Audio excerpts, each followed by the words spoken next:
하나님 말씀은 신약성경 갈라디아서 3장 18절에서 20절까지입니다. 신약성경 305쪽입니다.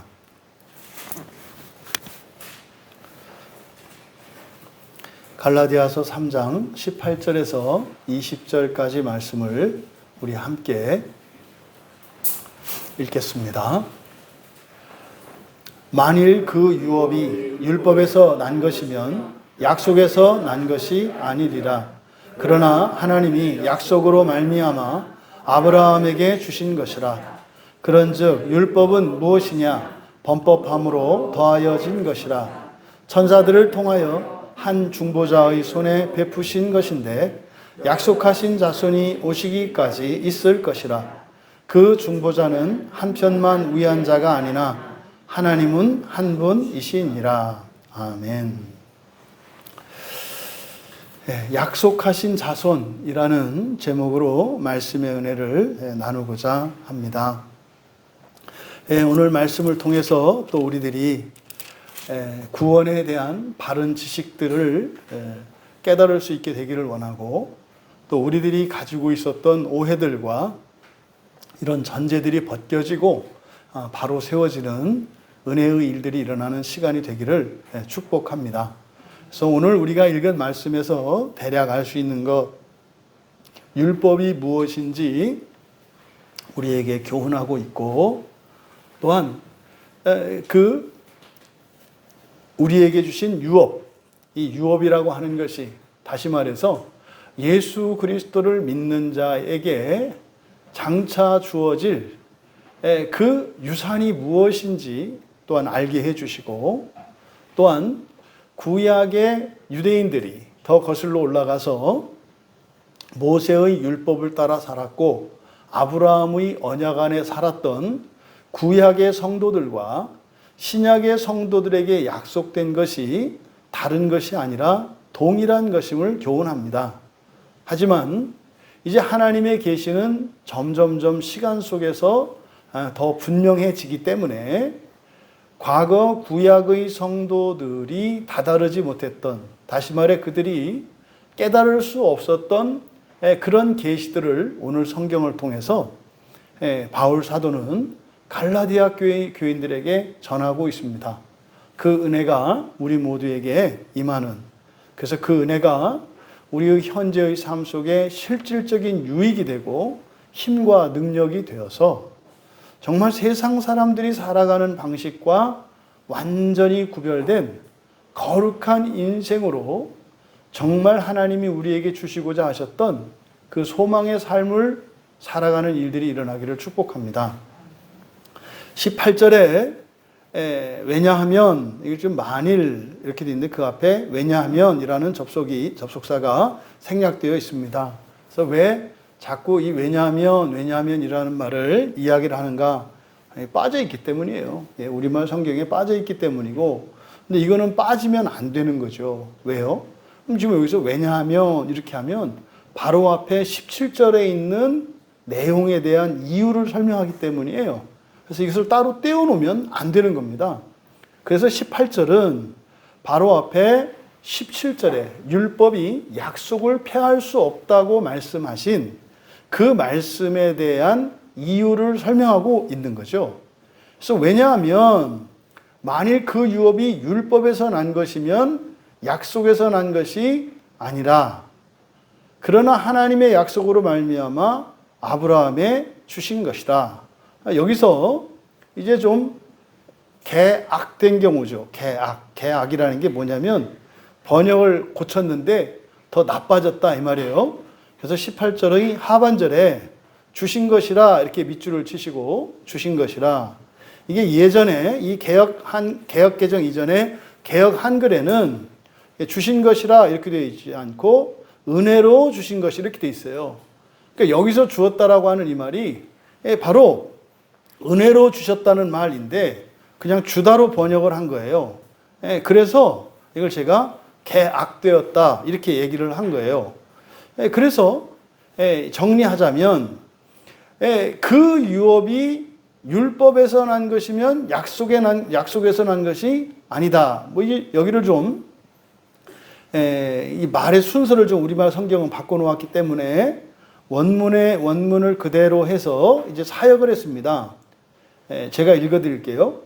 왜냐하면 만일 그 유업이 율법에서 난 것이라면, 그러니까 난 것이면 여기잖아요. 그래서 더 이상 약속, 즉 하나님이 약속을 통해 아브라함에게 은혜로 주신 약속에서 난 것이 아니다. 이거는 지금 그냥 간단히 이야기하자면 만약에 하나님이 우리에게 주신 이 약속이 하나님이 우리에게 주신 약속을 율법의 작용으로 인해서 이제 폐할 수 있다면 이게 무슨 말이냐면 여러분들이 예수 그리스도를 믿으면 구원이 약속되었죠. 예수를 믿으면 구원 받는다는 약속이 이미 주어져 있어요. 그런데 그 약속이 말이죠. 여러분들의 행실이나 여러분들의 어떠함에 의해서 취소되는 것이 아니라는 거예요. 만약에 그렇게 된다면 그거는 뭐예요? 은혜로 주신 게 아니라는 거죠. 왜요? 은혜라는 것은 조건 없이 대가 없이 주는 것이기 때문에 우리의 어떠함에 의해서 이것이 될 수도 있고 되지 않을 수도 있다면 은혜로 된 게 아니라는 이야기를 하는 거예요. 그래서 우리들에게 주신 이 구원이라고 하는 그것은 은혜로 준 것이기 때문에 뭐한다? 결코 취소될 수 있는 것이 아니다. 그러니까 간단히 말하면 왜 율법이 언약을 취소하지 못하는가? 약속을 취소하지 못하는가? 그 약속이 무엇으로 주어졌기 때문에? 은혜로 주어졌기 때문에. 은혜로 주어졌기 때문에 그것은 취소될 수 없다 이 말이에요. 만약에 거기에 우리 어떤 작위가, 우리의 어떤 조건이나 어떤 하나님 말씀에 대한 순종이나 실천이나 헌신이나 이런 것들이 거기에 작용을 한다면 그건 은혜가 아니잖아요. 크든 작든지 간에. 그러니까 그 절대 주권을 이야기할 때 여러분들은 절대 주권 하면 어떻게 생각하셔야 된다고요? 확실한 구원이에요. 확실한 구원. 그러니까 절대 주권이라는 말은 무엇에 관계된 말이에요? 구원과 관계된 말인데요. 그 구원이 누구에 의해서 이루어지는 것이다? 하나님에 의해서 이루어지는 것이다. 근데 그 주권은 절대적이다. 절대적이다라고 하는 말에는 불변하다는 뜻이 있고 확실하다는 뜻이 있어요. 거기에는. 그러니까 이 부분을 여러분들이 그냥 확실하게 이해하셔야 돼요. 이게 성경에서 이야기하는 은혜. 그래서 절대 주권이라는 말이 왜곡되어 있는 건 뭐라 그랬어요? 무조건 하나님 명령에 복종해야 된다. 아니란 말이에요. 만약에 그럴 것 같으면요, 하나님이 우리로 하여금 마음대로 할 수 없게 하세요. 반드시 절대적으로 해야 될 것 같으면요, 마음대로 못하게 하시면 돼요. 네? 얼마든지 방법이 있다니까요. 근데요, 성경 보세요. 이미 에덴 동산에서부터 뭘 해요? 순종하거나 불순종할 수 있는 선택의 기회를 주시잖아요. 이거를 하나님을 이상한 하나님으로 보시면 안 돼요. 그러니까 이 절대주권을 잘못 이해하면 무조건 순종해야 되는데, 순종하지 않은 것은 잘못됐다 할 때 그 잘못이라는 게 뭐예요? OX가 아니에요. 우리 자신이 잘못된 선택인 거예요. 손해되는 행동이다 이 말이에요. 손해되는 행동. 그래서 하나님으로부터 늘 감시당하고 감찰당하는 것처럼 여러분들이 이렇게 이제 잘못 배워졌죠. 그게 어디서 시작된 거다? 로마교회, 천주교에서 시작된 거예요. 천주교에서. 천주교인들은 근데 제가 보기엔 요즘 천주교인들은 그렇지도 않은 것 같아요. 왜냐하면 개신교인들이 거의 놀러가 있기 때문에 천주교 교리를 따르지도 않거든요. 근데 거기는 술 먹고 담배 피고 이렇게 놀 수 있어서 그냥 놀러가 있는 거지 그 집 식구들이 아니에요.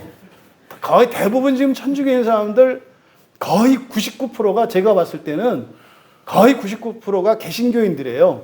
그러니까 뭐요?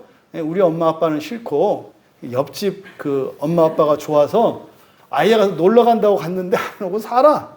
뭐 이런 거죠. 정말 이게 우리들의 현실이거든요.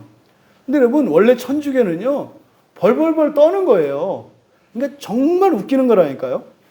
뭐 이렇게 술 마시고 제사 지내고 담배 피울 수 있어. 다시 말해서 내 마음대로 할 수 있으니까 성당에 간다. 웃기는 얘기예요. 그거 하려고 여기 온 거라니까요, 우리가.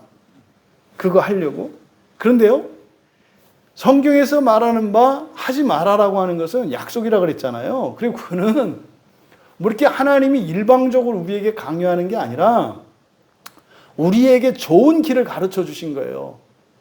그러니까 여러분, 죄를 지을 수 있는 자유는 있어요. 근데 그걸 자유라고 하지 않는다니까요. 항상 자유에는 전제되는 게 있단 말이에요. 자유롭다라는 말 안에는 전제된 게 있어요. 이게 뭐예요? 선이고요.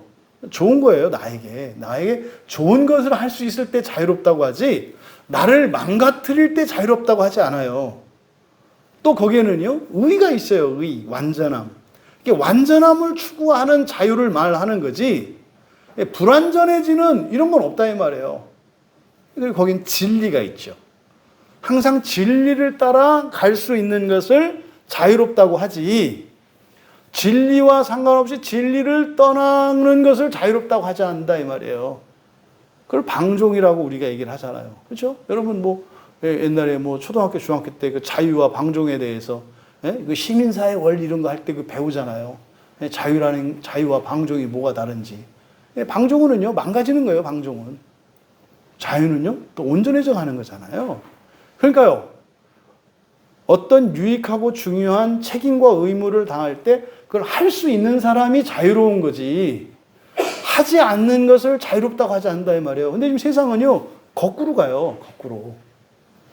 그러니까 오히려 나의 선에 기여하고 의를 향하여 진리를 따라가는 것을 간섭이라고 하고 강요라고 하고 구속이라고 한단 말이에요. 근데 그게 언제 그래요? 어린아이 때 그렇잖아요. 어린아이 때 철 모를 때는 부모님들이 하는 게 간섭이고 다 귀찮은 거로 여겨지잖아요. 근데 나중에 지나고 나면 다 깨닫거든요. 그렇게만 했더라면 지금보다 내가 10배는 더 훌륭한 사람으로 살겠구나를 다 알잖아요. 그러니까 처음에는 그럴 수 있죠. 그래서 우리가 이 자유에 대하여, 그러니까 이 시대 정신이 얼마나 좀 잘못됐는지, 그러니까 지금 우리 개신교회 안에도 사실은 종교개혁자들이 종교개혁을 해서 로마 교회가 가지고 있는 악들과 부조리들을 바로잡으려고 했어요. 그래서 거기로 가면 안 된다. 하나하나 고쳐나가야 된다. 종교개혁자들이 한 게 뭐라 했어요? 딱 하나예요. 오직 성경이에요. 오직 성경만이 우리들의 신앙과 삶의 절대적이고 완전한 우리의 기준이다. 이게 500년 전에 종교개혁자들이 얻은 성과예요. 거기서 나오는 어떤 신학적 유산들이나 그거는 다 후대 사람들이 만든 거예요. 그렇잖아요? 칼빈은 칼빈주의자가 아니다. 칼빈은 칼빈주의자가 아니에요. 심하면 어떻게 줄 아세요? 예수님도 그리스도인이 아니다. 무슨 말인지 아시겠죠? 예수님이 지금 이 시대에 한국교회에 오면은요, 제대로 된 그리스도인이 아니라니까요? 이게 지금 역사 속에서 일어나는 말도 안 되는 일이에요.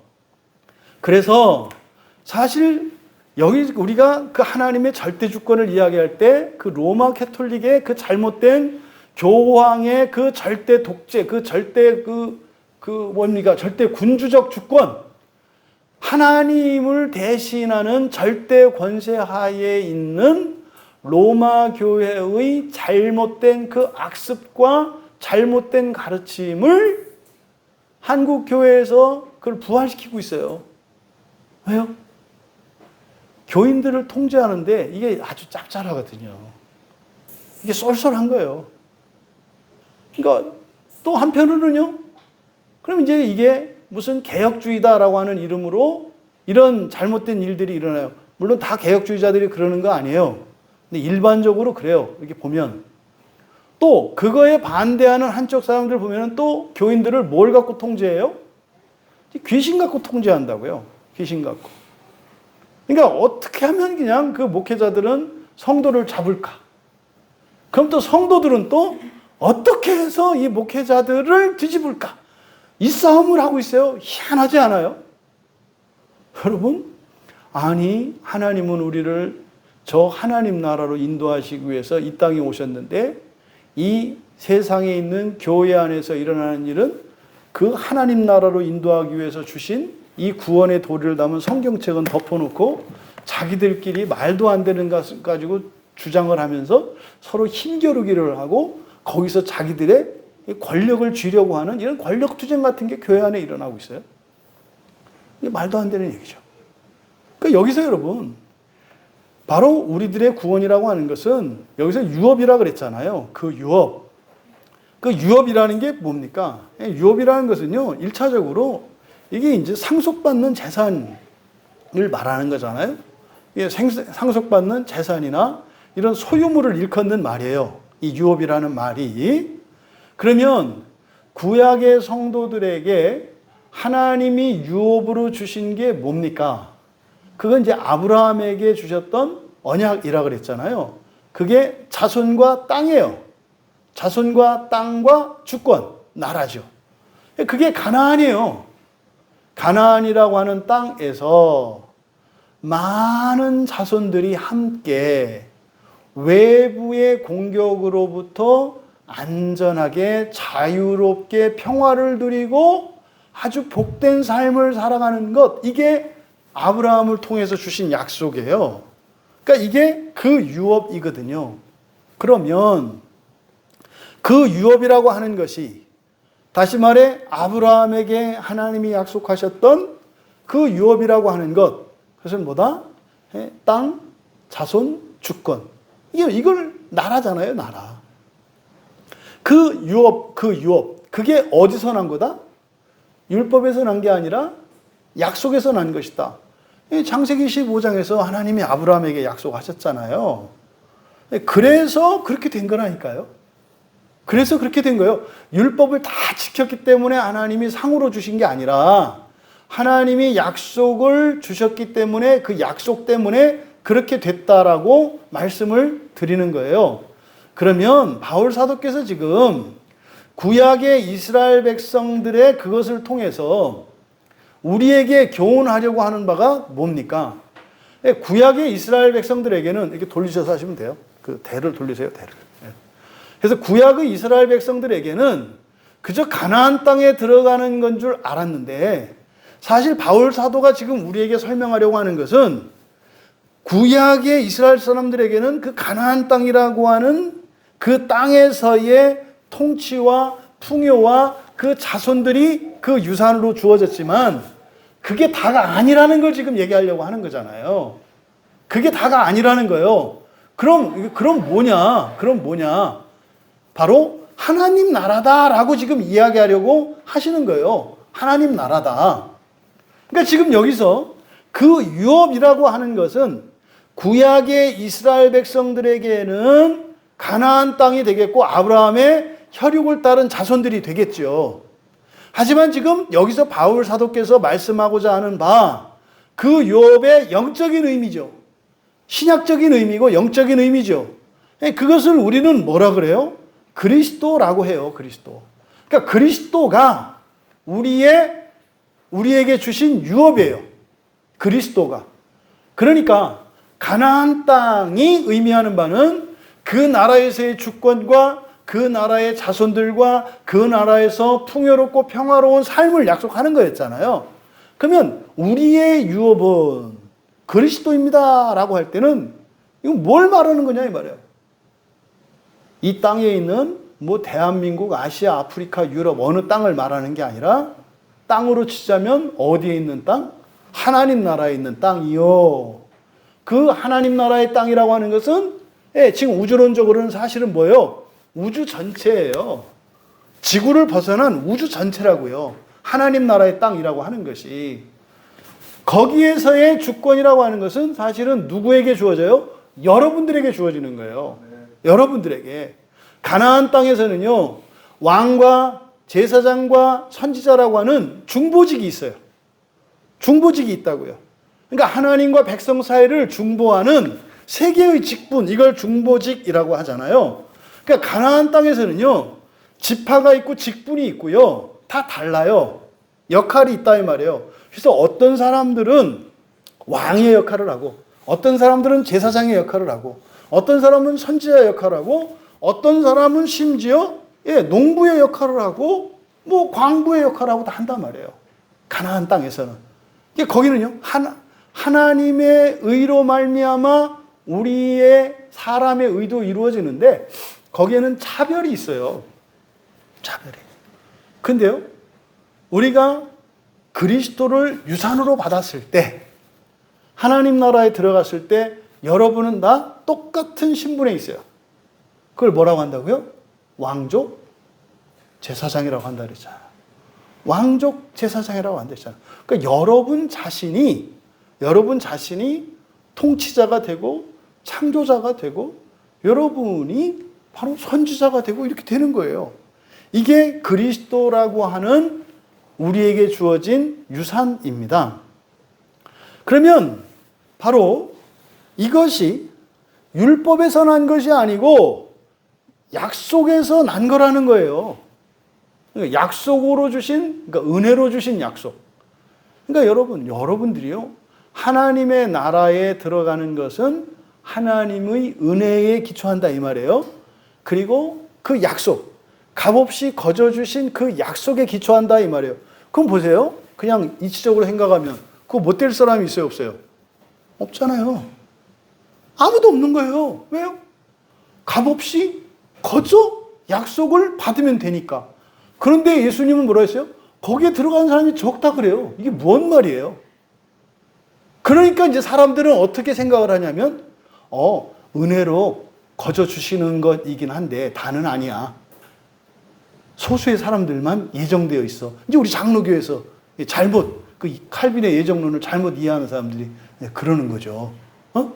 그래서 그거는 모든 그리스도인이 아니라 예정된 소수의 사람들, 그치? 신천지 같은 사람들은 뭐 14만 4천 뭐 이렇게 얘기도 하는 거고, 심지어는 뭐 우리 교단, 우리 교파 뭐 이런 식으로 얘기를 하는 거예요. 왜? 하나님의 뜻을 이해를 못하니까. 우리가 그 나라에 들어가지 못하는 것은요, 우리의 자격에 문제가 있기 때문이 아니에요. 뭐 때문에 그래요? 자꾸 자기의 자격으로 들어가려고 하니까 안 되는 거예요. 그러니까 뭐가 부족해서 안 들어가는 게 아니라 부족하니까 은혜로 주시는 건데 잠깐만 기다리라고 하는 거죠. 은혜는 잠깐 기다리시고 내가 일단 한번 해볼 테니까.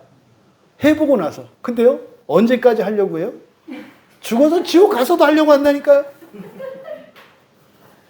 그 죽을 것 같으면 좀 그만하면 되는데 그래도 못 그만두겠는 거예요.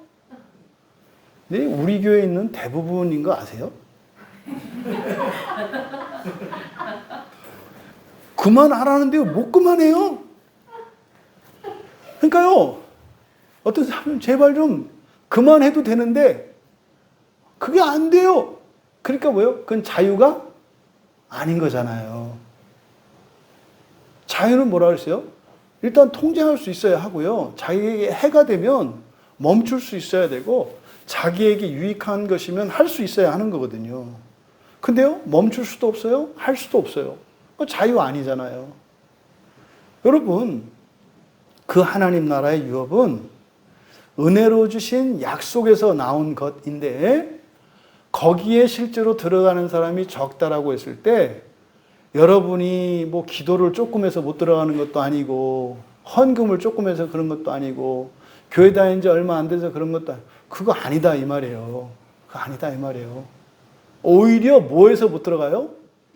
넘쳐서 들어간다 이 말이에요. 근데 사실은 그 넘치는 게 우리 생각에는 선한 거라고 생각하는데 선한 거 없다니까요. 없어요. 진짜로 없어요. 우리에게는. 하나님께로는요, 이 세상에 그 어떤 것도 하나님의 의에 이르는데 도움이 되는 것은 없어요. 딱 하나 있어요. 딱 하나. 고난이에요. 고난. 고난은 그게 유익이 될 수 있어요. 가장 큰 유익이 될 수 있어요. 근데 고난이라고 다 그렇게 되는 거 아니다. 거기에는 반드시 무엇가 있어야 한다? 믿음이 있어야 한다 그랬잖아요. 그러니까 얼마나 우리들이 참 그 성경에서 이 신자들을, 하나님의 그 자녀들을 빗댄 동물이 뭡니까? 양이잖아요, 양. 이게 정말 비슷하대요. 정말로. 이렇게 한 1m, 1.5m 본다는데 걸어가는데 확실히 차 있고요. 한 1.5m를 보는데 걸어가는데 확실히 있대요. 막 주저함이 없고요. 그냥 간대요, 씩씩하게. 근데 그 앞에 뭐예요? 낭떠러지. 근데요, 장렬하게 가는 거예요, 장렬하게. 우리들이 그래요, 우리들이. 그리고 사실은 아무것도 안 보이잖아요. 그럼 좀 더듬더듬 가야 되는 거 아니에요. 근데 아니에요. 그냥 가는 거예요, 그냥.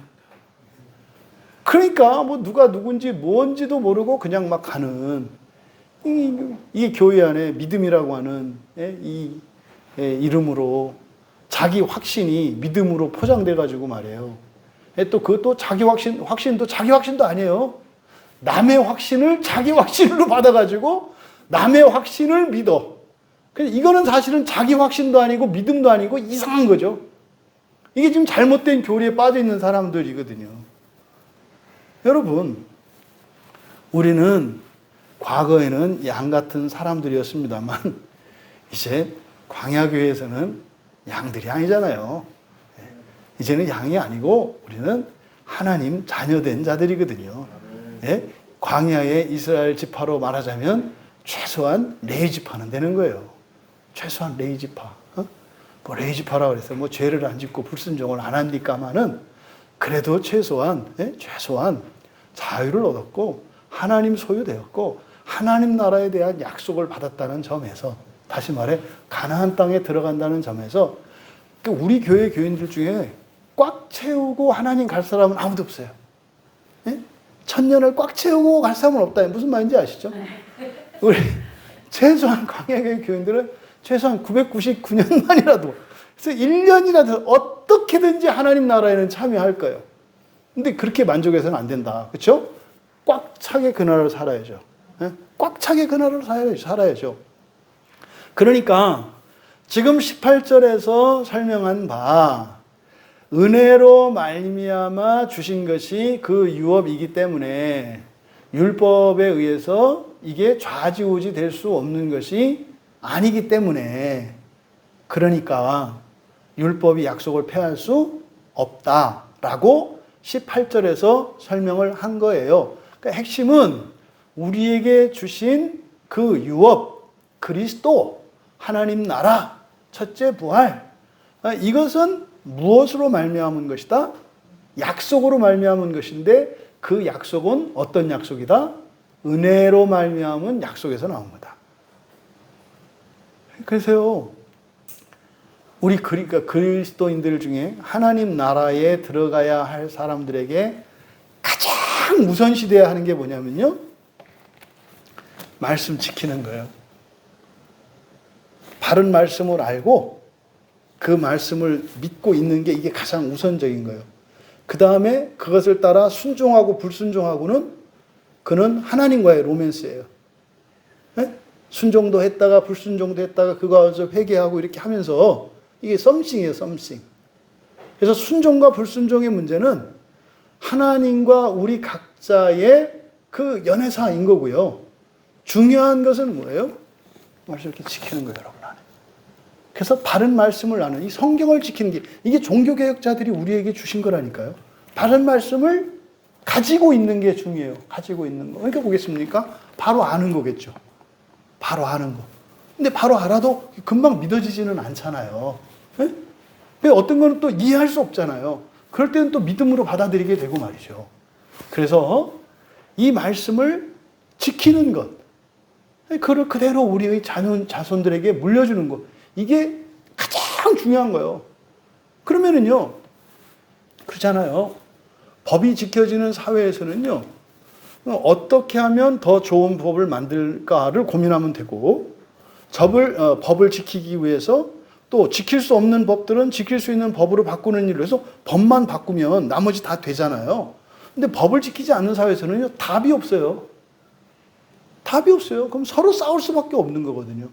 그럼 우리 그리스도인에게 유일한 법은요, 성경이거든요, 성경. 그러니까 하나의 법을 가지는 것이 가장 중요해요. 하나의 법을 가지는 것. 그러니까 우리들이 이 법을 가지고, 우리들의 유일한 법인 이 성경을 지켜내는 것, 너무 중요하다. 근데 그것을 가지고 있는 것만으로 해서는 우리가 하나님 나라에 들어가는 거에 유익을 주지 못해. 그렇죠? 그걸 우리가 먹고 향기를 맡으며 그걸 들으면서 그것을 몸으로 살아내면서 우리의 본성을 하나님의 말씀과 일치시켜야 돼요. 왜요? 거기는 하나님들이 살아가는 나라니까 하나님 되어야 하고, 우리의 뜻이 하나님과 같아야 되고, 우리의 감정이 하나님과 같아야 되는 거예요. 다른 게 지옥이라니까요. 지옥은요, 다 틀린 거예요. 하나님이 동 하면 지옥에 있는 사람들은 서 그래요. 그러면 하나님이 웃자 그러면 울어요. 이게 지옥이에요. 여러분 가만히 생각해 보세요. 우리의 삶 속에서 무엇 때문에 우리가 힘든가? 내 뜻대로 안 돼서 힘든 거예요. 내 뜻대로 안 돼서 힘든 거예요. 쉬고 싶은데 일해야 되고요. 일하고 싶은데 쉬어야만 돼요. 이게 괴로운 거예요. 자고 싶은데 깨야 되고요. 깨고 싶은데 자는 거예요. 이게 우리를 힘들게 하는 거거든요. 그러니까 천국과 지옥이라는 게 그런 겁니다. 천국은요, 일치예요. 일치와 연합과 평화입니다. 사랑이 가득한 나라입니다. 그러니까요, 천국에 있는 사람들을 보면은요, 누군가가 와 꽃이다 그러면요, 모두 고개가 다 그리 가는 거예요. 와 꽃이다. 이게 천국이에요, 이게 천국. 근데 지옥은요, 와 꽃이다. 어디 뭐 되게 사방팔방 다 쳐다보는 거예요. 이게 지옥이에요. 혼란스럽죠. 지옥은요, 단순해요. 단순해요. 네? 우리들에게 주신 그 유업인 그리스도는 은혜로부터 나온 바로 그 약속에서 말미암은 것임을 기억하셔야 돼요. 그리고 나서 이제 그리고 이제 19절로 넘어가서 그런즉 율법은 무엇이냐? 율법에 대해서 이제 이야기를 해요. 19절에서. 그러니까 율법이 무엇인지를 우리에게 가르쳐 줍니다. 율법이 뭐냐? 그런즉 율법은 무엇이냐? 그러니까 지금 그리스도인들이, 이 갈라디아 교회의 그리스도인들이 착각하고 있는 것이, 보세요. 바울이 전한 복음은 은혜로 말미암는 그 유업인 그리스도를 전한 거예요. 근데 누군가가 율법을 가지고 왔는데 이 구원이 흔들리는 거예요. 근데 그 사람들 말하는 보니까 또 교묘하게 그럴듯하단 말이에요. 할례를 받아야 한다 하고 말이죠. 그래서 이 문제를 가지고 지금 바울 사도가 갈라디아 교회 교인들에게 확실한 구원과 우리의 실천과 행위에 대해서 지금 구분해서 얘기하려고 하는 거거든요. 그러니까 지금 갈라디아에서 하는 얘기나 야고보서에서 하는 얘기나 비슷하지 않아요? 다 성경은 사실은 같은 이야기를 하는 거예요. 성경은. 그러면 그 율법이 무엇인지를 여기서 이제 바울 사도께서 세 가지로 설명을 해요. 첫째, 율법은 뭐다? 범법함으로 더해진 거다. 범법함으로 더해진 거다. 두 번째, 약속하신 자손이 오기까지 더해진 것이다. 여기서 범법함으로 더해진 것이다 이렇게 돼 있잖아요. 그 맨 뒤에 약속하신 자손이 오기까지, 여기를 괄호를 치세요. 약속하신 자손이 오시기까지 이걸 괄호를 치시고 그거를 더하여진 그 사이에 집어 넣으세요. 괄호 쳐서 화살표로 해서 범법함으로 더해진 것이라. 그렇게 하면 안 되겠네요. 더해진 것이라 뒤에다가 넣으세요. 죄송합니다. 언제까지? 약속하신 자손이 오시기까지. 그러니까 율법은 뭐냐? 범법함으로 더하여진 것이다. 첫 번째. 두 번째로 그 율법은 범법함으로 더해진 건데 언제까지 더해진 거다? 약속하신 자손이 오시기까지 더해진 거다. 이렇게 두 번째. 그 다음 세 번째가 이제 천사들을 통하여 한 중보자의 손으로 베푸신 것이다. 이렇게 세 가지로 나누어서 설명을 하고 있어요. 그러면 범법함으로 더해졌다라고 한 것은요. 그러니까 약속이 먼저입니까? 범법한 것이 먼저입니까?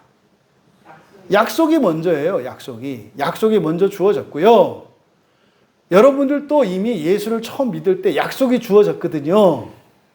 그 다음에 여러분들이 의심하고 하는 일들이 일어나요. 그 얘기를 하는 거예요. 그 얘기. 약속이 먼저 주어지고 이게 그렇잖아요. 하나님의 의를 설명할 때 믿음을 설명을 할 때 두 개의 동심원을 얘기를 했고, 그래서 이 믿음이라고 하는 것은 구원을 이루어내는데 하나님의 믿음이라고 하는 밖에 있는 큰 동심원은 시간적으로 맨 뒤에인 종말의 구원을 이루어낸다. 근데 그 안에 작은 동심원은 사람의 믿음인데 그 사람의 믿음으로 이뤄내는 구원은 하나님의 나라, 흔히 천년왕국이라고 하는 그것이다. 이렇게 말씀을 드렸잖아요. 그 그림이 동일하게 적용될 수 있는 거예요. 그러니까 범법함으로 더해진 것이다. 그러니까 하나님의 믿음과 우리의 믿음이 달라. 죄로 인해서. 그래서 동심원인데 이게 반지름이 달라가지고 이렇게 다르다 이 말이에요. 하나님의 원은, 믿음의 원은 막 무한히 충만한데 우리는 이게 눈꼬만큼. 이 쥐오줌만큼. 쥐오줌도 많아. 벼룩의 뭐만큼. 이렇게 해가지고 요만큼. 이게 왜요? 범법 죄로 인해서 그런 거거든요. 여기서 그러니까 이 율법이라고 하는 것은 사실은 무엇 때문에 주어진 것이다? 범법 때문에 주어진 것이다. 범법 때문에. 그러면 여기서 범법이라고 번역된 말은 일반적으로 뭐 죄를 짓고 이런 게 아니라요. 여기에 사용된 말은 파라바시스라는 말을 썼어요. 그러니까 이건 탈선이에요. 탈선이니까 예를 들어서 기차가요. 그 레일 위를 달리면 되잖아요. 근데 기차가 레일을 벗어나면 어떻게 되겠어요? 망하지 않겠어요? 그러니까 여기서 말하는 범법이라는 것은 탈선을 말하는 거예요. 우리가 그 천국열차를 타고 구원열차를 타고 막 가요. 구원열차 타고 달려가요. 그런데 거기에서 벗어난 거, 이걸 지금 범법이라고 한 거예요. 근데 이때 범법이라고 하는 것은 그러니까요. 도둑질하고 살인하고 뭐 교회 안 나가고 이런 게 아니에요. 뭐가 달라진 거예요? 목표가 달라진 거예요. 목표가. 범법의 핵심은요. 그 철길을 벗어난 거기 때문에 목표를 벗어난 거예요. 목표를. 다른 길이에요. 아니 부산 가는 사람이 경부선 기차를 탔어요. 근데 쫙 해서 대전까지는 쫙 가는데 갑자기 거기서 오른쪽으로 확 꺾어요. 그게 바뀌었어요. 호남선으로. 이걸 말하는 거예요. 그럼 이 사람이 기차를 안 타고 있어요? 아니, 타고 있다니까요. 교회를 안 다녀요? 다닌다니까요. 성경을 안 봐요? 본다니까요. 기도를 안 해요? 한다니까요. 그래서 여기서 범법이라고 하는 것은 뭐예요? 벗어난 거예요. 목표를 잊어버려. 이게 지금 교회의 세속화 문제예요. 성경은 하나님의 의를 위해서 우리에게 주신 것인데 성경을 가지고 사람들이 무엇을 얻으려고 해요? 사람의 의를 이루려고 해요. 사람의 의를. 그러니까 불쌍하다니까요. 안 돼요. 왜요? 하나님의 의를 따라 살아가는 방법은 집을 지을 때 시작이 어디부터 시작된다고요? 지붕부터 시작돼요. 근데요, 사람의 의를 따라 살아가는 방식은 기초부터 쌓는 거거든요. 반대예요. 아니, 여러분, 누군가가 와서 여러분의 것을 뺏으려고 하면은 사람의 의로는 어떻게 돼요? 지킬 게 아니라 걔 걸 뺏어야죠. 그 자기는 건들면 안 돼, 이렇게. 진짜예요, 여러분. 사회생활을, 여러분들은 크리스찬이니까 이걸 잘 못 느끼겠지만, 넌 크리스찬은 제가 한 얘기를 100% 공감해요. 특히 요즘 청년들 다 그런 생각 갖고 있어요. 뭐요? 약점 잡히지 말아요. 누군가가 너를 얕보지 못하게 해라. 그래서 애들이 하는 게 뭐예요? 욕하는 거잖아요. 온갖 상욕을 하는 이유가 뭐예요? 나 더러운 놈이니까 건들지 마, 이런 거예요. 이게 세상 사람들이 살아가는 방식이거든요. 근데 우리는요, 걷어달라면 속옷도 벗어주라는 거예요. 망한다니까요, 그렇게 하면. 망해요. 그러니까요, 사람들이 취사선택하죠. 마치 사람을 생체 실험하는 것처럼 성경을 막 찢어. 예? 막 찢어가지고 자기들이 이렇게 글자를 갖다 이렇게 맞추는 거죠. 그래서 우리들이 보기는 똑같은 성경을 봅니다만 각자가 믿고 따라가는 성경은 펴보면 달라요. 예? 창세기 1장에서부터 뭐 그냥 레위기, 민수기가 막 같이 붙어 있어. 문장을 자기들이 만들어 놨어. 왜? 자기 믿고 싶은 대로 막 믿는 거죠. 이 범법이 이런 겁니다. 그러면요, 범법의 핵심이 뭐겠어요? 하나님에 의해서 사람의 의로 바뀌는 거예요. 하나님에 의해서 사람의 의로 바뀌는 거. 이게요, 맨 처음 요 시작하신 게 아담 할아버지잖아요. 하나님이 에덴 동산에 아담 할아버지를 두신 목적은 뭐였다고요? 완전한 하나님의 형상대로 이루려고, 신적 존재로 만드시려고 거기 둔 거예요. 그런데 거기서 아담 할아버지가 뭐 되기로 했어요? 이 세상의 왕이 되기로 한 거예요. 이 세상의 왕이 되기로. 그게 뭐예요? 그게 사람의 의잖아요. 그래? 그러면 뭐 여기 있을 일이 없어. 여기는 뭐 사람의 왕으로 사는 데가 아니라 여기는 하나님의 아들이 되기 위해서 있는 거니까 그럼 네가 좋아하는 세상으로 가. 내쫓았다고 되어 있습니다만 사실은 내쫓은 게 아니라 원하는 대로 보내주신 거죠. 바깥에 나가서 왕으로 살겠다고 한 거예요. 그랬더니 장남이 지 아버지보다 더 해가지고 한술 더 떠서 지 동생을 당장 죽여버리는 거예요. 왕이 되겠다고. 그걸 봤죠. 사람의 의를 위해서 살아가는 게 얼마나 허무한 것인지를 봤죠. 그뿐입니까? 이스라엘 백성들이 하나님께서 그래서 애굽에서 푹 담갔다가 이제 가나안 땅으로 인도하신 목적이 뭐예요? 그들을 하나님 자녀 삼기 위해서 인도하신 거거든요. 그래서 가나안 땅으로 데려가라는 이유가 그냥 뭐 이 세상에서 잘 먹고 잘 살고 세상의 최고의 제국을 뭐 건설하는 이게 아니었잖아요. 그런데요, 이 세상에서 왕으로 살겠다는 거예요. 그래서 이들이 요청한 게 뭐였어요? 하나님 말고 사람 왕을 주세요. 이게 사람의 의를 추구한 거잖아요. 하나님이 왕이니까 그럼 그 백성들도 하나님 될 거 아니에요. 근데 이들이 하나님이 왕인 하나님들이 사는 나라가 아니라 사람들이 사는 나라를 원했다 이 말이에요. 그래? 그러면은 뭐 가나안 땅에서 너희들이 한번 뭐 사람 나라 한번 만들어 봐. 사람의 의를 위해서 살아봐. 이렇게 한 거 아니에요. 그리고 나서 예수님이 다시 제자들을 선택하셔서 오셨죠. 왜요? 이제 다시 에덴 동산에서 일어났던 일, 가나안 땅에서 일어났던 일 다시 이루신 거예요. 그게 뭐예요? 오늘날 교회잖아요. 사도들조차 뭘 원했어요? 하나님의 의를 원한 게 아니라 사람의 의를 원했어요. 사람의 의를 떠났죠. 오늘날 여러분 앞에 그 숙제가 아담 할아버지가 넘지 못했던, 구약의 이스라엘이 넘지 못했던, 심지어 사도들이 성령 충만을 받기 이전까지는 넘지 못했던 그 이후의 삶을 살아가도록 교회로 부르심 받은 거예요. 근데요, 너무나 많은 사람들이 에덴 동산 갔다가 가나안 땅 갔다가 예수님 제자 갔다 이러고 다 죽어버려요. 그 이유를 살아가야 하는데.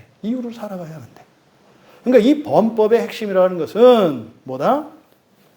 하나님이 우리에게 주신 구원의 계시의 최종적인 그 가장 큰 구원, 가장 좋은 구원, 그 하나님의 의에서 벗어나는 것을 범법이라고 한 거예요. 그러니까 율법이 우리에게 주어진 목적이 뭐다? 하나님의 의를 포기하고 사람의 의를 목표로 살아가는 자들을 다시 하나님의 의로 돌리기 위한 거죠. 다시 하나님의 의로 교정하기 위해서 주신 것이 율법이다라고 말씀을 한 거예요. 그런데 언제까지다? 약속하신 자손이 오시기까지다. 여기서 이제 약속하신 자손, 이거는 우리말로는 자손이라고 되어 있으니까 잘 안 타는, 이게 씨예요, 씨. 씨. 그러니까 자손, 사람으로는 자손이라고 하죠. 그러면 그 약속된 자손, 약속된 그 씨, 이게 누구를 의미한다는 거예요? 그리스도라는 거예요. 지금 여기서 아브라함의 언약을 가지고 바울 사도께서 설명을 하면서 지금 말씀하고자 하는 핵심이, 이 갈라디아서 3장에서 말씀하고자 하는 핵심이 뭐냐면, 구약의 이스라엘 사람들은, 바울도 옛날에는 유대교인이었잖아요. 아브라함에게 약속했던 자손에 대한 약속, 이거는 그냥 유대인을 의미하는 걸로 알았다 이 말이에요. 근데 바울이 지금 말씀하려고 하는 것은 유대인이 아니라 누구를 말한 거였다? 그게 그리스도를 말한 거였다. 그래서 단수형으로 나타냈다 이렇게 얘기를 했잖아요. 그게 그리스도, 아브라함에게 하나님이 언약할 때 아브라함에게 뭐 자식들이 막 20명, 30명 태어나고 해서 그 아이들이 또 한 100명씩 낳고 막 이렇게 그 얘기를 한 게 아니다 이 말이에요. 그래서 가나안 땅에 들어가가지고 뭐 이렇게 장정이 60만이 돼가지고 뭐 250만이 되는 것에서 그 뜻을 이루었다. 그것도 있지만 그게 다가 아니라 사실은 그것을 통해서 여호와 하나님께서 말씀하셨던 건 바로 뭐에 대한 계시였다는 거예요? 그리스도에 대한 계시였다고 말을 하는 거예요.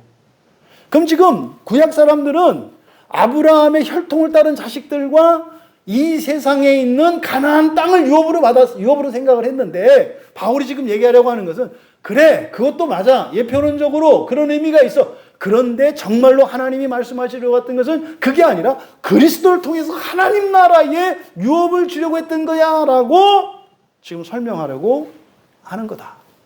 이해되시죠? 근데 여기서 이렇게 약속하신 자손이 오시기까지 더해진 거다.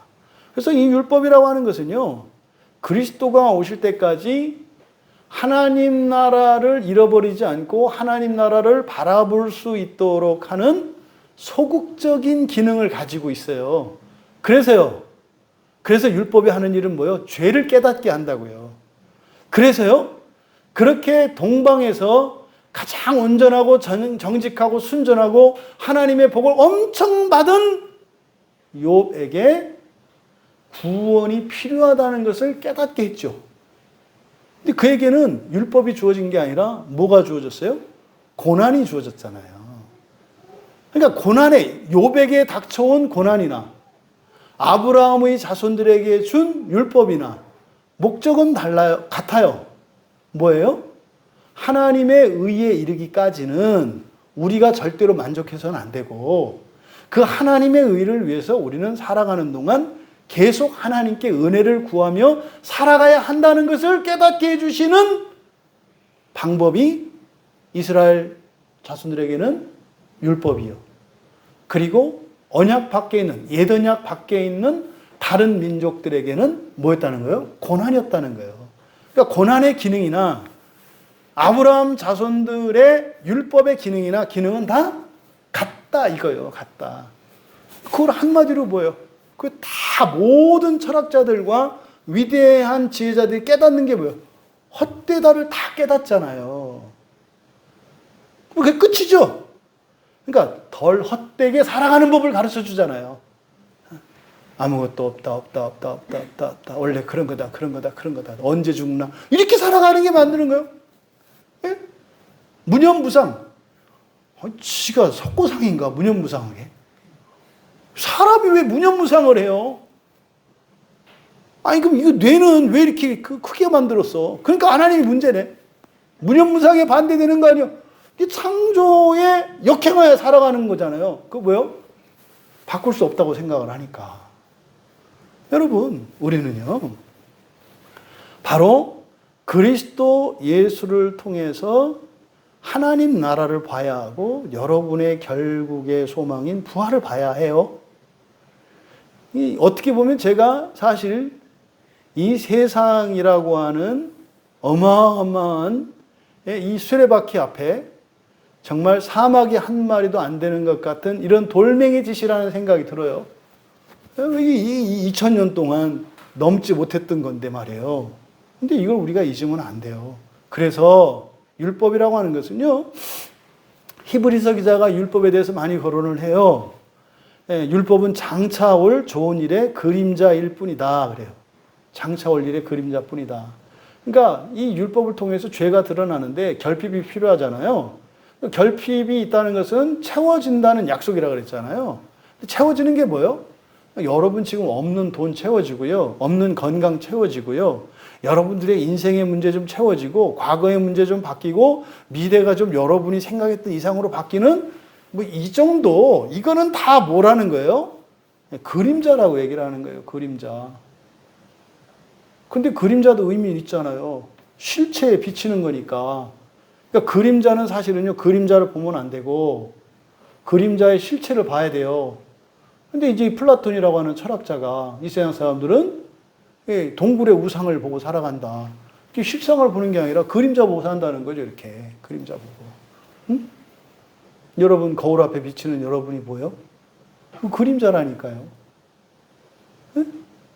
그 내면에 있는 여러분의 안에 변화되는 그 본성을 봐야 되는 거죠. 그뿐입니까? 히브리서 7장 19절에서도 율법은 더 좋은 소망을 갖게 하는 게 목표라고 그래요. 더 좋은 소망을 갖게 하는 게. 그래서 율법은요, 온전하게 못해요. 아무것도. 그러니까요, 여러분이 가난하기 때문에 부자가 되기를 꿈꾼다니까요. 여러분이 아프기 때문에 건강하기를 바란다. 그러니까요. 이걸 뭐라 그래요? 잃고 난 뒤에 안다. 이게 율법의 목적이에요. 그러니까요, 어떤 사람도 율법 앞에 서면은요, 다 뭔가가 부족한 상태가 돼요. 그러니까 그 부족한 걸 가지고 어떤 사람은 잡지 말라 이 말이에요. 원래 없는 거예요. 나는 이것도 죄를 짓고 이것도 죄를 짓고 이걸, 그게 중요한 거예요. 그 결핍을 통해서 사실은 뭘 보라는 거예요? 이걸 보라는 건데 더 봐. 교회 안에서. 그러니까 그 무의미하다는 거 아니에요. 근데 그거의 핵심은 사실은 이거를 볼 때 이거 없어지는 거예요. 이거를 보고 나의 실상을 알게 되면 나의 삶 속에서 변화되는 일이 일어나요. 이게 지붕부터 짓고 밑으로 내려오는 삶이라니까요. 근데 율법은요, 철저히 사람의 의를 위해서 살게 이야기를 한다고요. 그래서 이스라엘 사람들이, 그러니까 이 구약 성경에 있는 모세의 율법이나 각 나라 민족 족속들이 가지고 있는 도덕과 관습이나 기능은 어떻다? 같다. 어떤 의미에서?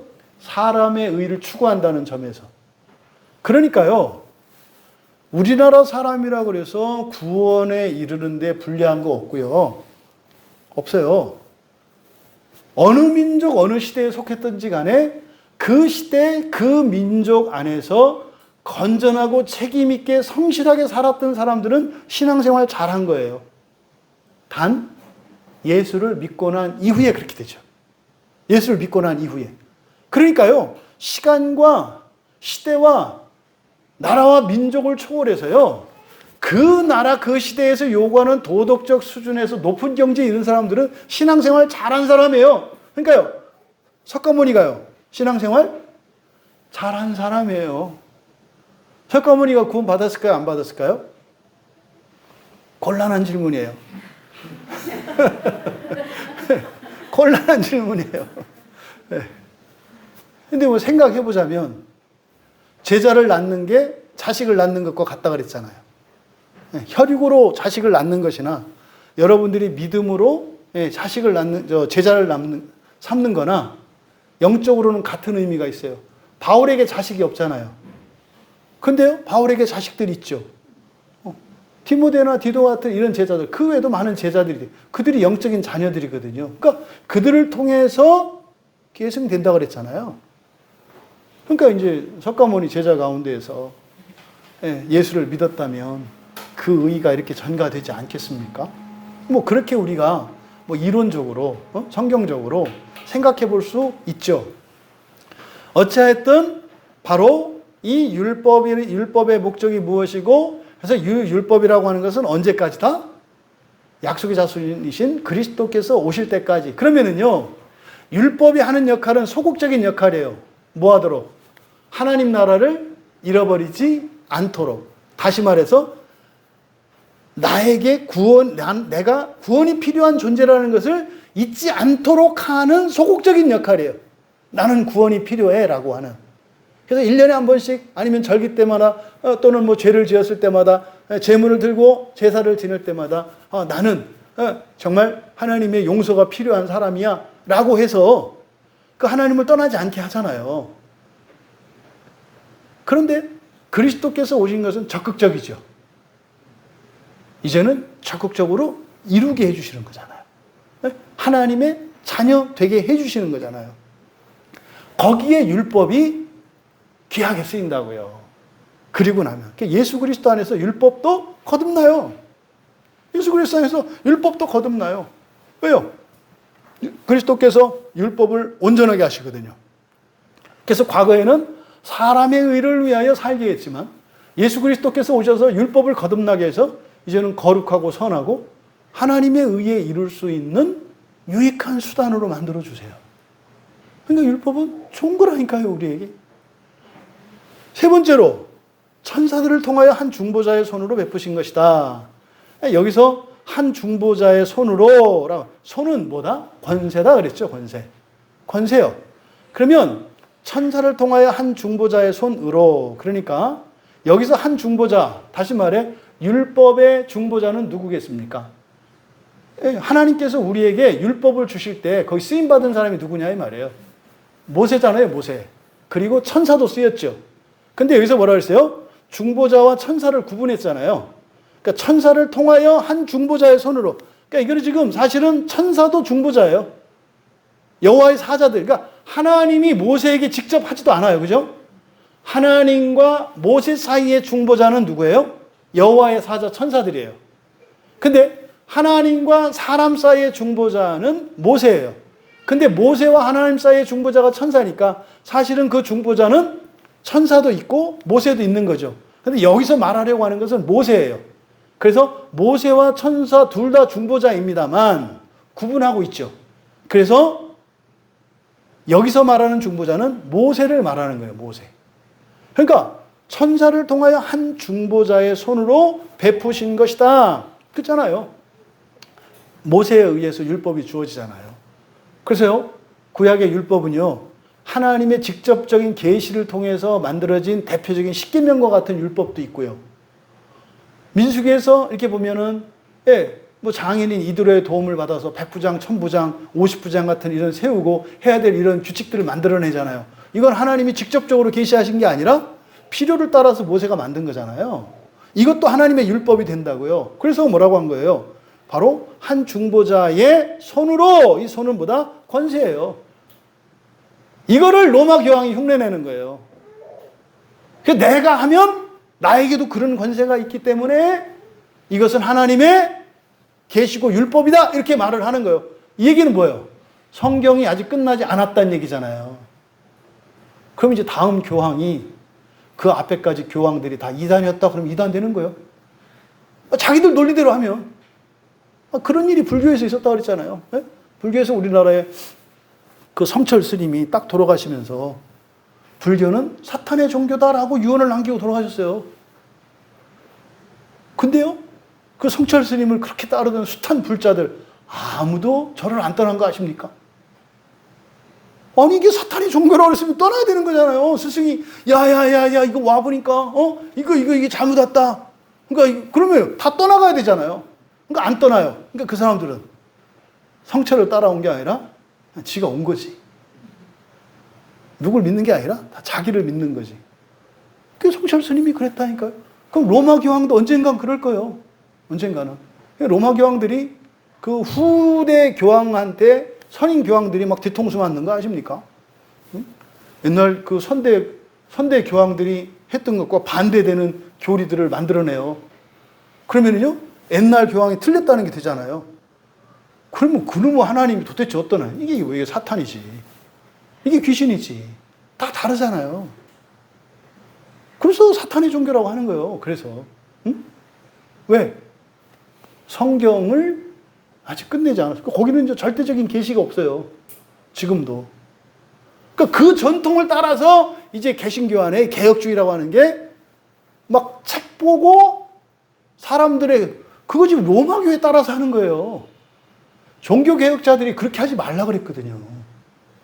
종교개혁자들이 칼빈이 그렇게 하지 말라 그랬어요. 오직 성경만 보고 성경을 가지고 얘기하라 그랬어요. 근데요, 그 사람들은 칼빈이 쓴 책을 가지고 한 100권 만들어, 책을. 또 그걸 갖고 또 100권 만들어. 그 칼빈도 칼빈주의자가 아니라니까요. 도대체 누굴 믿어요? 성경으로 돌아가야 한다. 성경으로. 네? 그러면 모세에게 모세의 권세를 통해서 베푸신 율법이라고 하는 것은 종결됐어요. 종결된 거예요. 더 이상 없어요. 또 다른 어떤 율법이 없다 이 말이에요. 성경이 종결된 것처럼 구약 성경이나 신약 성경이나 다 종결된 거다. 그래서 이때 중보자의 손이에요. 중보자의 손.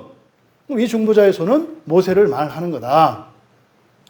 여기서 베풀다라고 번역된 이 단어는 명령하다예요. 명령하다.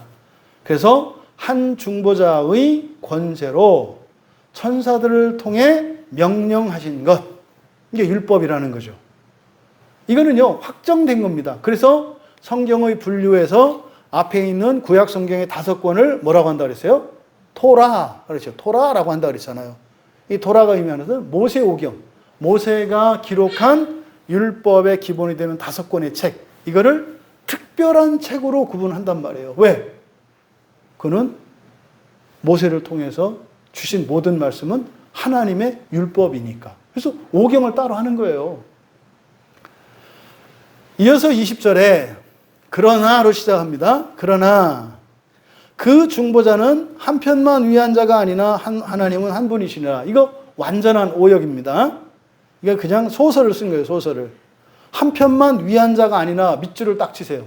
한편만 위한 자가 아니나. 야, 진짜 옛날에는 교인들한테 이런 말이 먹히는 거예요. 옛날에는. 왜냐하면 지금 이게요.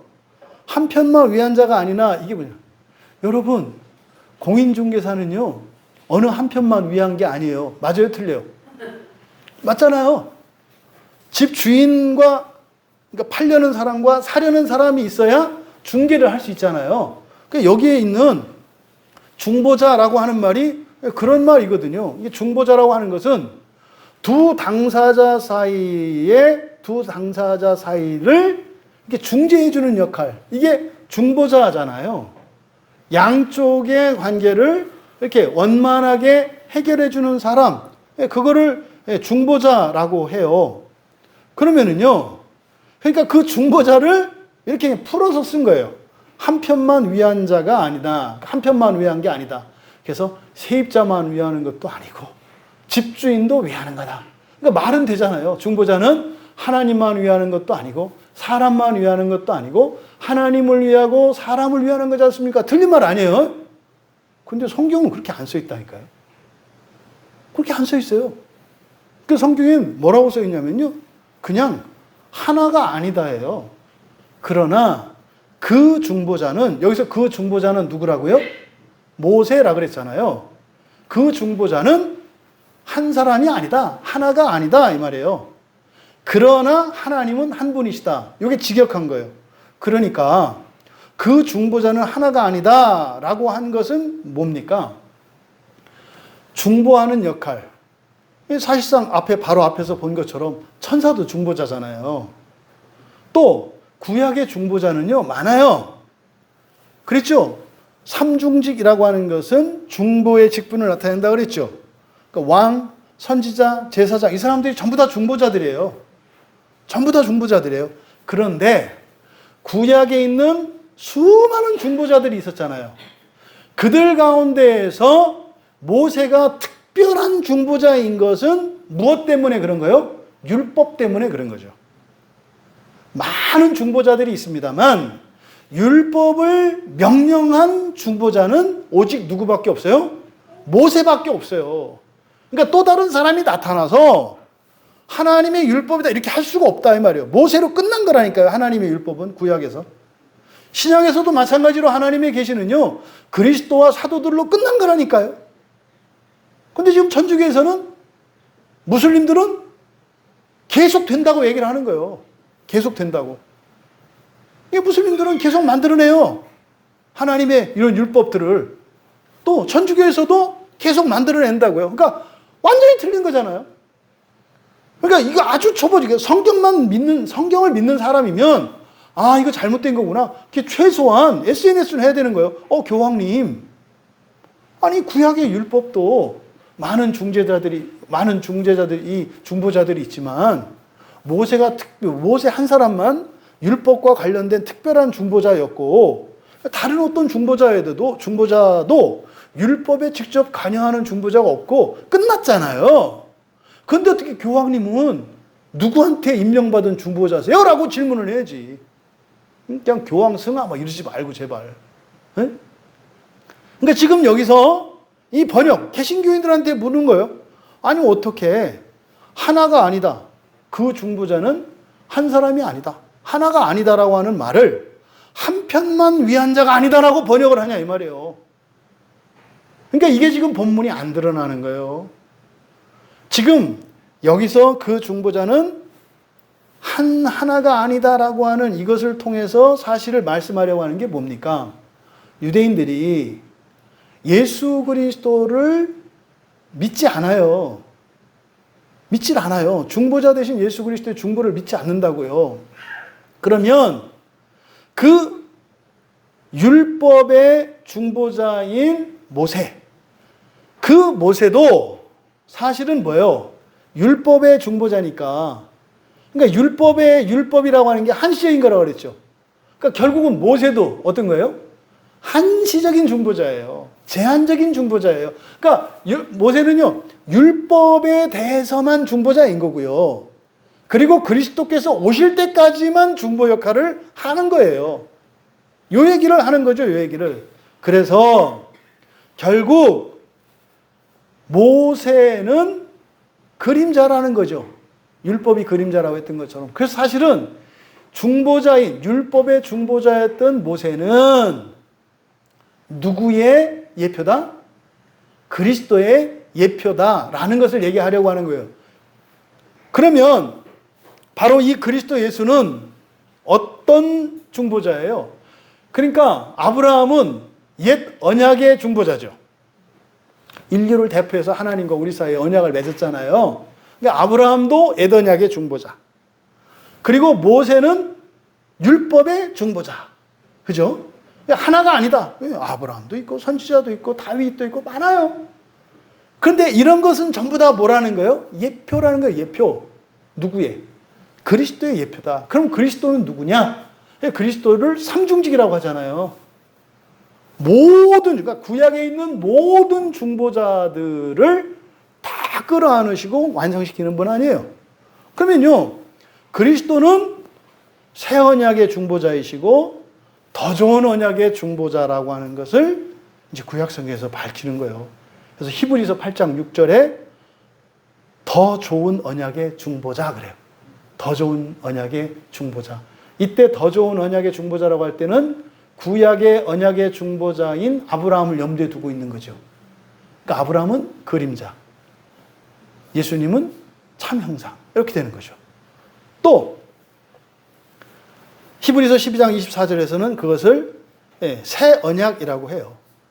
더 좋은 언약, 새 언약, 새 언약의 중보자. 히브리서 12장 24절에서는 그러니까 구약에 있는 모든 중보직에 있는 사람들 가운데 지금 갈라디아 교회에 율법이 문제가 되니까 율법의 중재자였던 모세와 또 옛 언약, 아브라함의 자손이라고 하는 혈통주의의 영향을 받으니까 그래서 그 옛 언약의 중보자였던 아브라함과 율법의 중보자였던 모세를 소환해서 이들은 다 뭐다? 예표였고 그림자였다는 거예요. 그래서 사실은 누구를 위한 거였다는 거예요? 그리스도를 위한 것이었다라고 설명을 하려고 하는 거죠. 그러니까 뒤에 이어지는 말, 그러나 하나님은 한 분이시니라. 중보자는 하나가 아니다. 그러나 하나님은 한 분이시다. 무슨 말이에요? 많은 중보자들이 있지만 모두 다 누구를 목표로 하는 거예요? 하나님을 목표로 한다 이 말이에요. 하나님을 목표로 한다.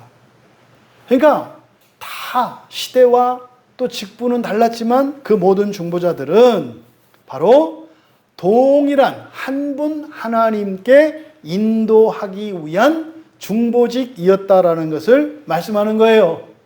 그래서 로마서 3장 29절과 30절에서 하나님이 유대인만의 하나님도 아니고 모든 민족의 하나님이다. 에? 할례자들만 믿음으로 구원받는 게 아니라 무할례자도 믿음으로 구원받는다 라고 말씀을 하죠. 오늘 이 말씀을 통해서 우리들이 깨달아야 하는 것, 특별히 우리들에게 교훈 삼아야 하는 것, 이 기독교의 배타적 구원관이 잘못된 것임을 우리가 깨달아야 해요. 마치 현재 그 사람의 종교에 따라서 구원과 이렇게 멸망이 결정되어 있는 것 같은 태도, 심지어는 뭐 그거 해갖고 안 되니까 신천지에서 처음에는 14만 4천 하다가 이제 그 넘어서니까 그걸 또 바꿔가지고 이제 계속 늘려가잖아요.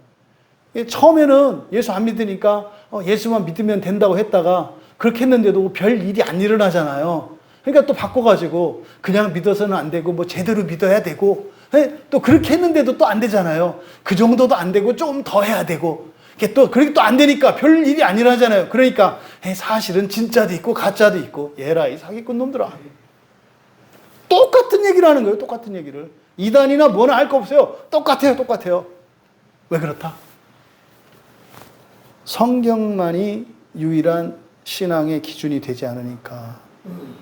성경이 아닌 다른 것들이니까 계속 갱신되고 새로운 이렇게 나오는 거죠. 유행이 생기는 거죠. 여러분, 아브라함에게 주신 언약, 그리고 유업에 대한 약속, 이것은 단지 가나안 땅에 대한 아브라함의 자손들에게만 주신 약속이 아니다. 바울이 말씀하려고 하는 건 뭐예요? 진짜로 그걸 통해서 말씀하려고 하는 것은 뭐에 대한 유업이다? 하나님 나라. 하나님 나라에 대한, 하나님 나라의 유업에 대한 계시였다. 그러면 아브라함의 언약을 통해서 가나안 땅이 실현되지 않느냐? 근데 그리스도를 통해서 약속된 하나님의 나라는 반드시 실현되지 않겠느냐? 거기서 얻을 수 있는 교훈. 걔네들 아브라함의 자손, 아브라함 언약 아래 있어서 산다고 살아서 가나안 땅에 들어갔는데 어떻느냐? 망했지 않느냐? 사람의 의를, 하나님의 의를 떠나서 범법포로에서 가니까 망하지 않더냐? 그래서 율법을 줘서 걔네들을 돌이키려고 한 거다. 하지만 그리스도 예수는요, 우리를 곧바로 어디로 인도해요? 하나님 나라로 인도해요. 근데 그리스도인이 뭘 달라 그래요? 내 가나안을 달라 그래요. 응? 내 가나안을 달라 그래, 내 가나안. 어디? 강남, 평촌, 군산, 어디 드릴까? 내 가나안을 달라, 내가. 아니, 그거 해서 망해서, 아니니까 그리스도를 통해서 하나님 나라를 들어가라고 하는데, 내 가나안을 달라고 한다, 이 말이에요, 내 가나안을. 이 말도 안 되는 얘기잖아요. 구약의 성도들은 계시가 아직 드러나지 않았으니까 그렇다고 쳐. 에? 다 알고 있는 그리스도인들에게 이게 웬 말이냐 이 말이죠. 또 율법의 중보자였던 모세. 그래서 율법을 통해서 이스라엘 자손들에게 여호와 하나님께서 주셨던 계시가 뭘 얘기할까요? 모세에게 하나님이 약속하시잖아요. 너희들이 이 말씀을 주야로 지켜 행하면 그 나라에 들어가서 영원히 살고 복을 받을 것이다 약속을 했잖아요. 누구한테? 이스라엘 백성들에게. 그런데 정말 그 말씀의 의도는 뭐였다는 거예요? 예수 그리스도를 통해서 하나님 나라에 들어갔을 때 불멸의 부활의 힘을 입고 하나님 자녀 된다라고 하는 구원이 바로 모세를 통해 이스라엘 자손에게 주셨던 그 율법의 계시, 그 약속을 통해서 정말로 주시려고 했던 참 계시가 하나님 나라, 그리스도를 통한 하나님 나라였다고 말씀을 하는 거예요. 참고로 신천지에서 14만 4천을 이야기하거든요. 요한계시록 보면 이제 7장과 14장에 그 14만 4천에 대해서 얘기를 해요. 그래서 처음에 14만 4천은요, 14만 4천이라고 하는 숫자는요, 이스라엘 12지파 모두를 말하는 거예요. 14만 4천은 14만 4천 한 명에서 한 명은 탈락되는 걸 말하는 게 아니라 이스라엘 민족 모두를 말하는 거예요. 이스라엘 12지파 안에 있는 모두 12 곱하기 12 곱하기 100이잖아요. 그러니까 그 이스라엘 12지파 안에 있는 모든, 다시 말해 아브라함의 언약 아래 있는 사람들을 14만 4천이라고 얘기하는 거예요. 뭐 한다? 하나도 버리지 않고 구원하신다는 얘기가 14만 4천이에요. 상징적인 숫자다 이 말이에요. 그러면요, 이제 계시록 14장에서 나오는 또 14만 4천, 이건 누구예요? 12사도를 상징한다고 그랬죠. 모든 그리스도인이에요. 그러니까 14만 4천은요, 1등부터 14만 4천 등이 아니라 아브라함의 모든 자손, 예수를 믿는 모든 사람들을 의미하는 말이 14만 4천이에요. 근데 지 알 발광을 떠는 게 우리는 14만 4천 등 안에 든다. 너희들이 무식을 이렇게 자랑 삼는. 이게 왜 그랬대? 이게 거짓의 영 때문에 그렇다. 거짓의 영 때문에. 성경을 보면 아는데. 참고로 아시라고 말씀을 드릴 거예요. 그러니까 모세의 율법의 중보자인 모세를 통해서 신명기에서 축복과 저주에 대한 약속이 있잖아요. 그러니까 축복과 저주에 대한 약속은 뭐예요? 죽고 난 뒤에 낙원과 지옥에 대한 계시인 거죠. 그러면 명확하게 드러나잖아요. 가나안 땅에 들어가는 이스라엘들은요, 하나님의 율법을 지키고 순종하면 복을 받을 거예요. 불순종하면요, 멸망을 받을 거예요. 그 땅이 토해낼 거라고 그랬잖아요.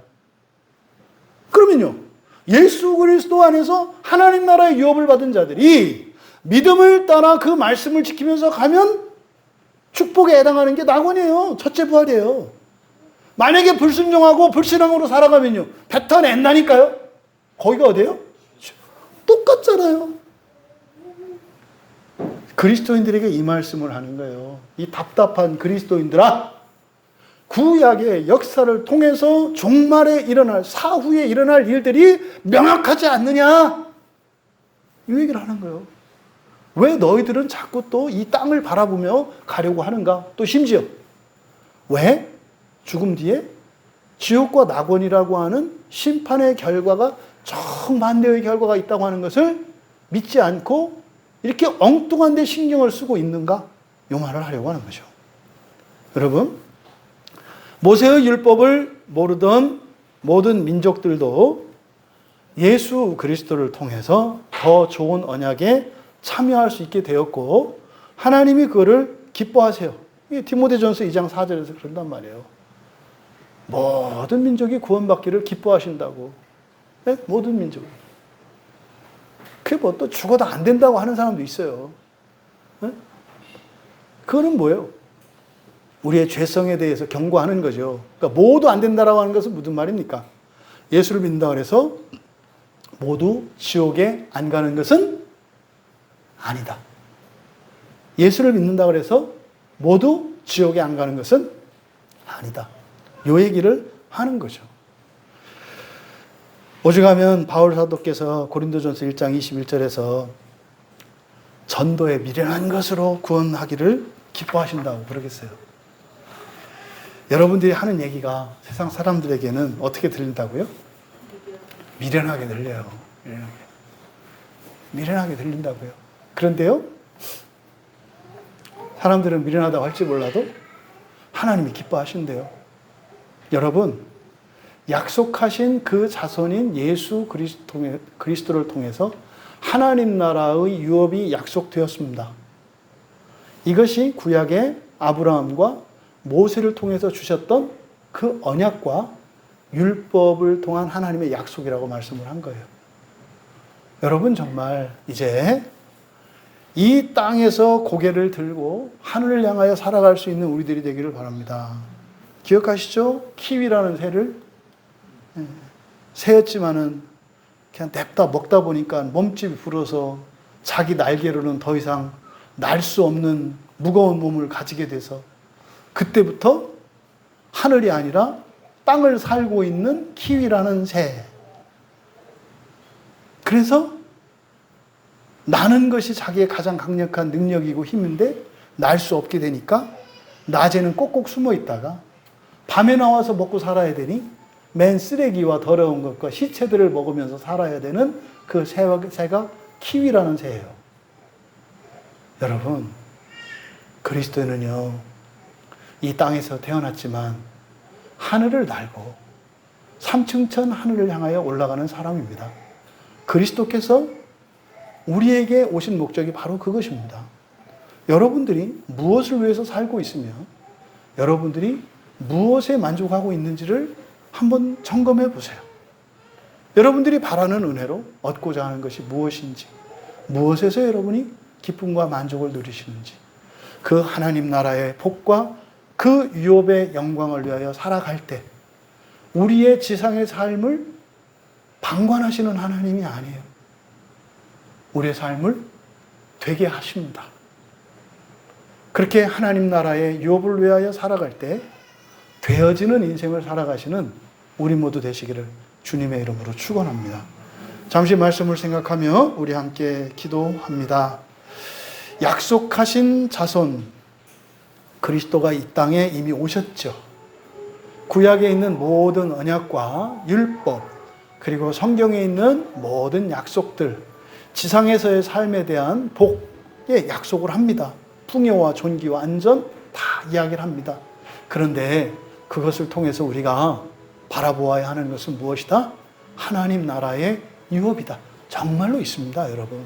정말로 있습니다. 그러면 그 하나님 나라의 유업을 위하여 여러분들이 확정하고 살아갈 때 이 지상의 유업이었던 그 가나안의 약속들은 그냥 되어져요. 되어진다고요. 이 진리가 바로 깨달아지고 그런 인생으로 살아갈 수 있는 우리가 될 수 있도록 은혜를 구하며 함께 기도합니다.